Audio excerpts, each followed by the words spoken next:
Xo'p, bugun biz Venetsiyaning yonidagi Mestre shahar haqida gaplashamiz. Bu yerda ishlash, o'qish va umuman hayot qanaqa kechishini sizlarga aytib o'tmoqchiman.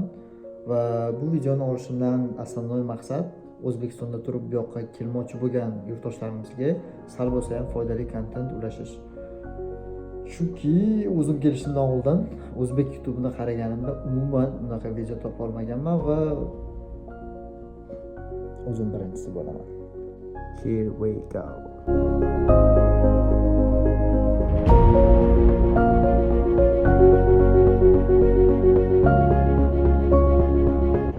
Hozir men Mestre shahridaman. Bu Venetsiya oroliga juda ham yaqin bo'lgan bir shahar.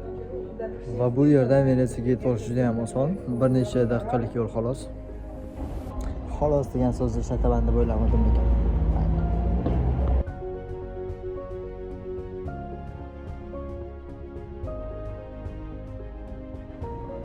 Bu yerda hayot juda ham tinch, yo'llar sokin va real qulay joy. Xohlagan narsalar yoningizda prям.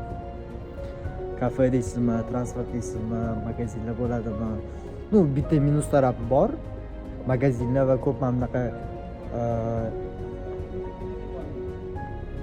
emas. Kechasi bu magazindan narsa olaman desangiz, iloji yo'q.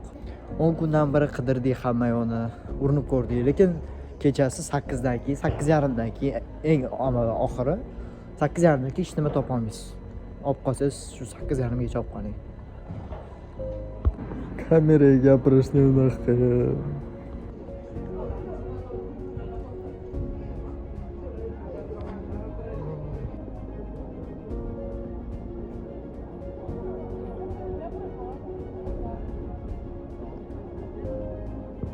maslahatim o'zingizlar bilan doim naqd pul olib yuringlar, chunki ko'p joylar, ayniqsa kichkina kafeshkalar naqd pul qabul qiladi faqat. Karta qabul qilmaydi, bilmayman endi unaqa. Fuck this.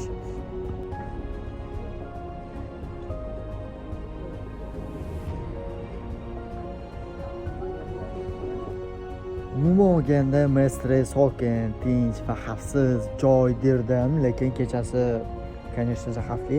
Ayniqsa uyim yonida korоче mahalla bor. O'tdan kechasi umuman o'tishi tavsiya berilmaydi, chunki drug dealerlar o'shda tam pitak qolishgan ekan. Shunaqa gaplar do'stlar.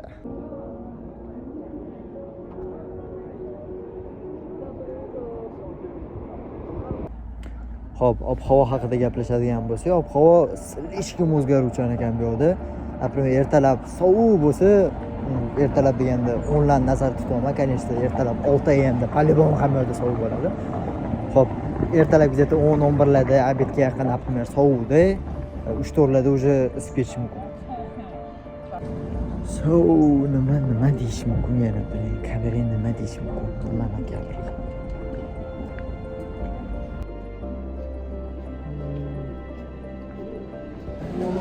Odamlar hayron, nimani videoga olyapti deb.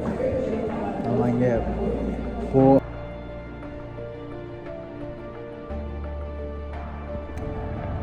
Xo'p, bugun bizda shanba va shuning uchun ham butun shahar deymizmi, shaharning ko'p qismi dam olyapti. Juda ham hayron qoldim, что даже roommate-larim ham obeddan keyingi 1-2 gacha dam olishdi. Hayron qoldim. Ko'p joy ham ishlamas ekan. Shanba kunlar juda ham ko'p joy yopiq bo'lar ekan. Hayron qoldirdi.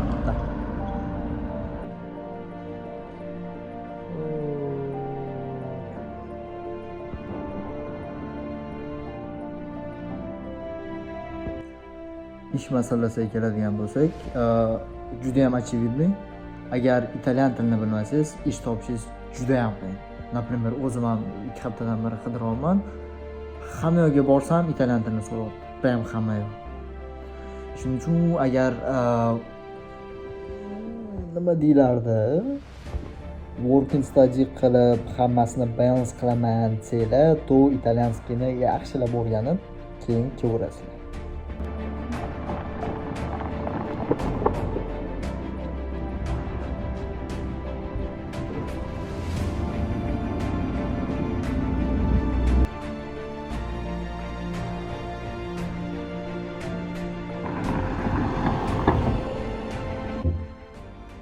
va videomizni shu joyda yakunlayman. Bu part 1 edi. Agar videorolik sizga qiziq bo'lgan bo'lsa, qanaqadir informatsiya, foydali informatsiya tanlashdan olgan bo'lsangiz, to let me know. Agar yoqqan bo'lsa, realni, to ikkinchi partni ham chiqarishga harakat agar yoqqan bo'lsa, ikkinchi partni ham chiqarishga harakat qilaman. See you at the Europe, mate. Xo'p, men Venetsiyadaman. Venetsiya emas. Xo'p, Venetsiya va Italiya haqida ma'lumot juda ham kamligi va yo'qligi uchun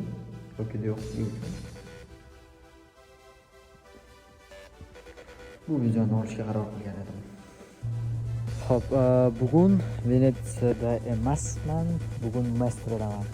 Italiyada bugun 10-kunim hisobman va shu muddatgacha bo'lgan yaxshi informatsiya. Umid qilamanki, bugungi videomiz juda ham foydali bo'lib o'tadi, chunki YouTube'da Italiya yoki yana